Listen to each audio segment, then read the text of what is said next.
नमस्कार दोस्तों।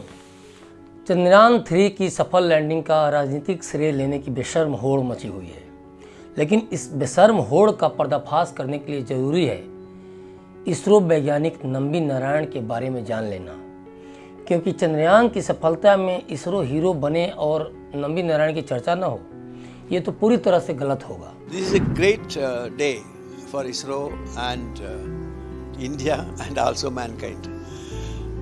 What we have really achieved is, in a sense, if you say, unbelievable.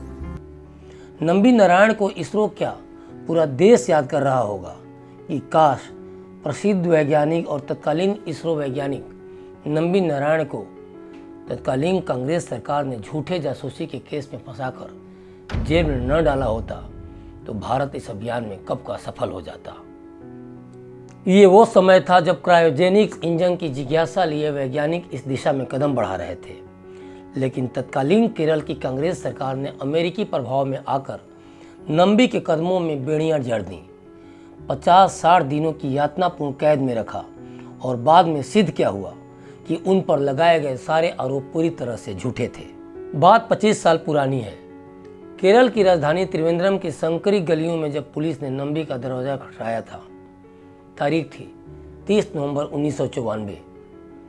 उस समय नंबी की उम्र 53 साल थी, जो उस वक्त इसरो के क्रायोजेनिक रॉकेट इंजन कार्यक्रम को लीड कर रहे थे।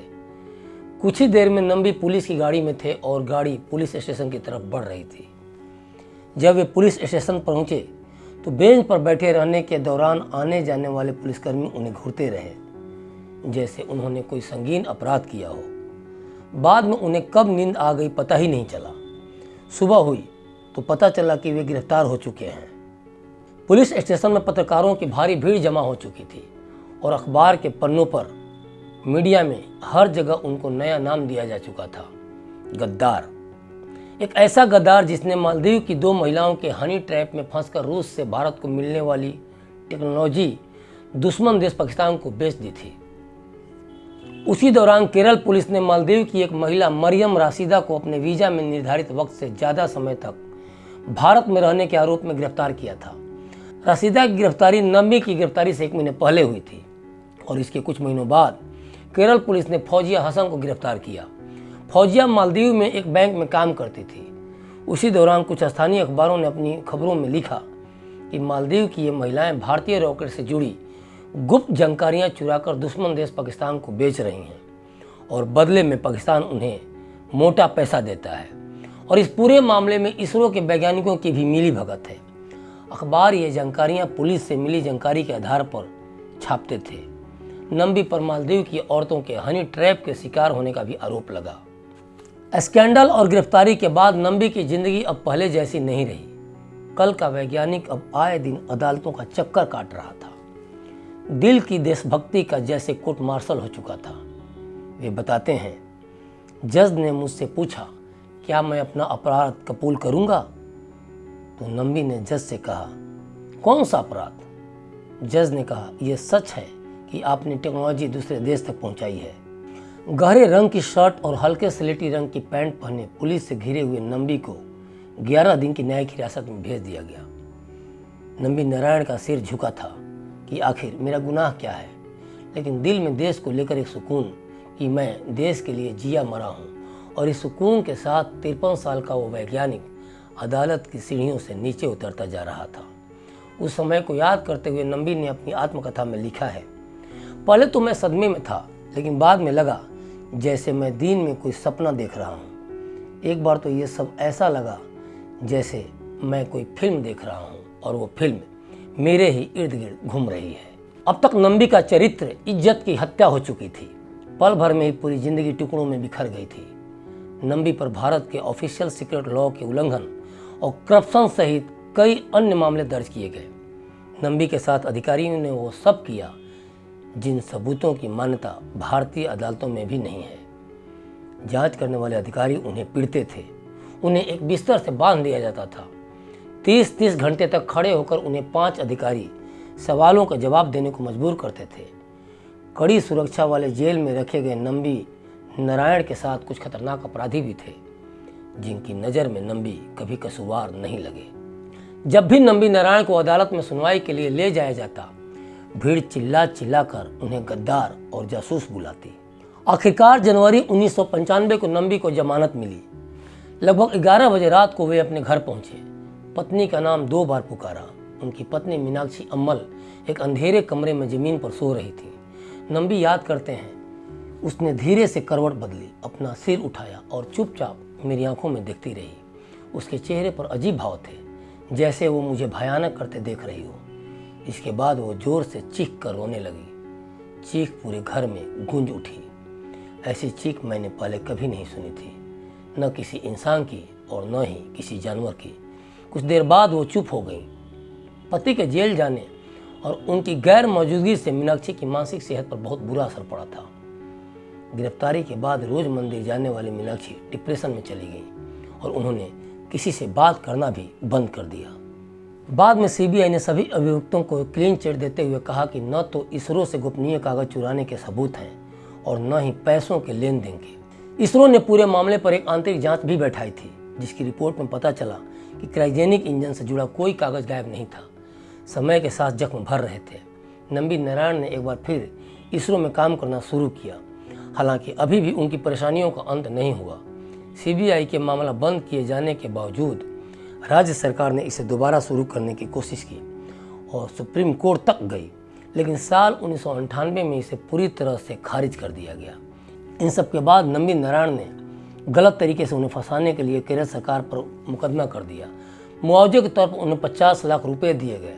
फिर केरल सरकार ने कहा कि वो गैरकानूनी गिरफ्तारी और उत्पीड़न के मुआवजे के तौर पर नंबी नारायण को 1 करोड़ 30 लाख रुपए देगी।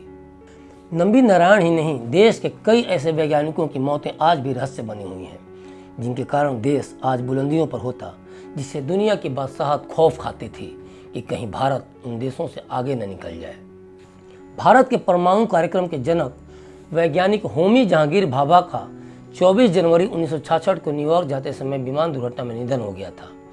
निधन से 3 महीने पहले ही होमी जहांगीर भाभा ने आकाशवाणी को दिए एक इंटरव्यू में कहा था कि अगर उन्हें हर तरफ से हरा सिग्नल मिल जाए तो भारत 18 महीनों के अंदर परमाणु बम बना सकता है।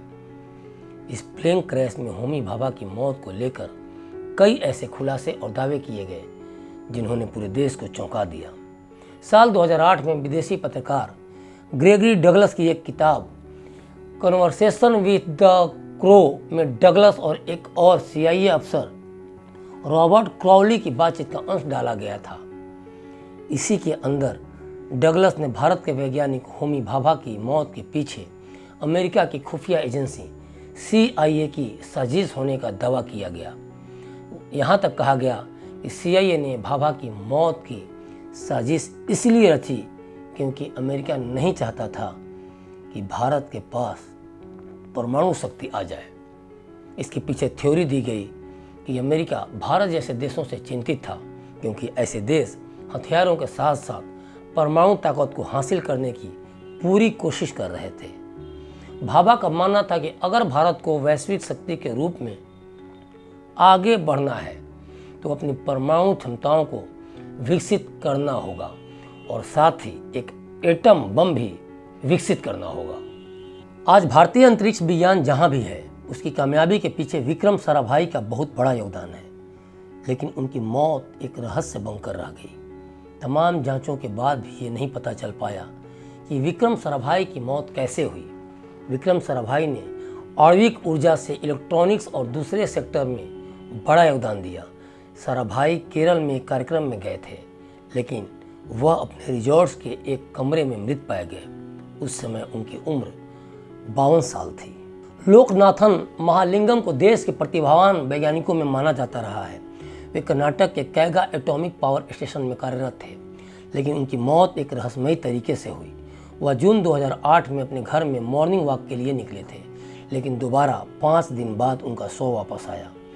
DNA टेस्ट की रिपोर्ट से पहले उनका अंतिम संस्कार कर दिया गया था। M Padmanabham Bhabha atomic research centre के इंजीनियर थे। 48 साल के प्रतिभावान वैज्ञानिक के बारे में कहा जाता है कि वह बिल्कुल स्वस्थ थे और खुश दिखने वाले शख्स थे, लेकिन 23 फरवरी 2010 को वह रहस्यमयी तरीके से मुंबई में अपने घर के बरामदे में मृत मिले थे। जोशी और अश्विन देश की पहली परमाणु पनडुब्बी INS अरिहंत के संवेदनशील प्रोजेक्ट्स से जुड़े रहे हैं। अक्टूबर 2013 में विशाखापत्तनम में उनकी लाश रेलवे लाइन पर पड़ी मिली थी।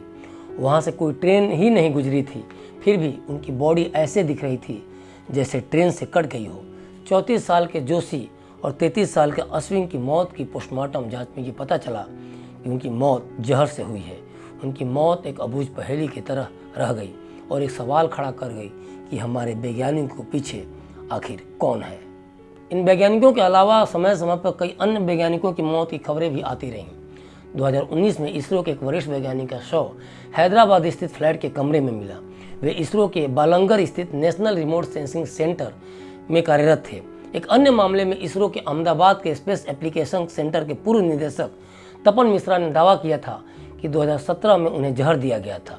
तपन मिश्रा ने अपनी फेसबुक पोस्ट में इस बात का दावा किया था कि उन्हें घातक आर्सेनिक ट्री ऑक्साइड जैसा जहर दिया गया था।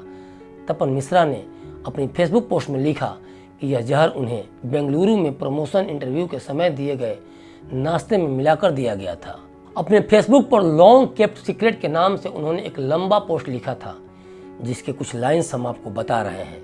उन्होंने लिखा कि हम इसरो में कभी 1971 में हुई प्रोफेसर विक्रम साराभाई की संदिग्ध मृत्यु के बारे में सुनते रहते हैं।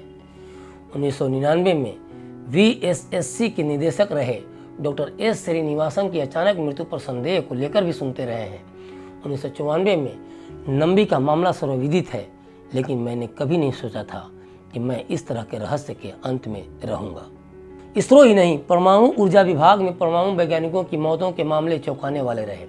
विभाग के आंकड़े बताते हैं कि देश में 2009 से 2013 के बीच 11 परमाणु वैज्ञानिकों की अप्राकृतिक मौत के मामले सामने आए।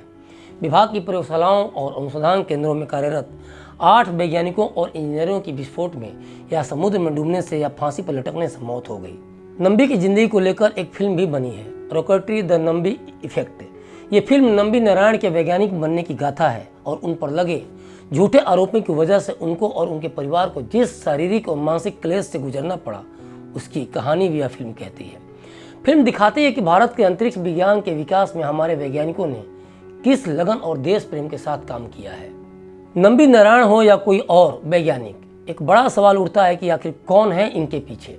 क्या इन वैज्ञानिकों के पीछे किसी प्रतिद्वंदी अंतरिक्ष शक्ति का षड्यंत्र है, ताकि भारत की रॉकेट टेक्नोलॉजी को विकसित होने से रोका जा सके?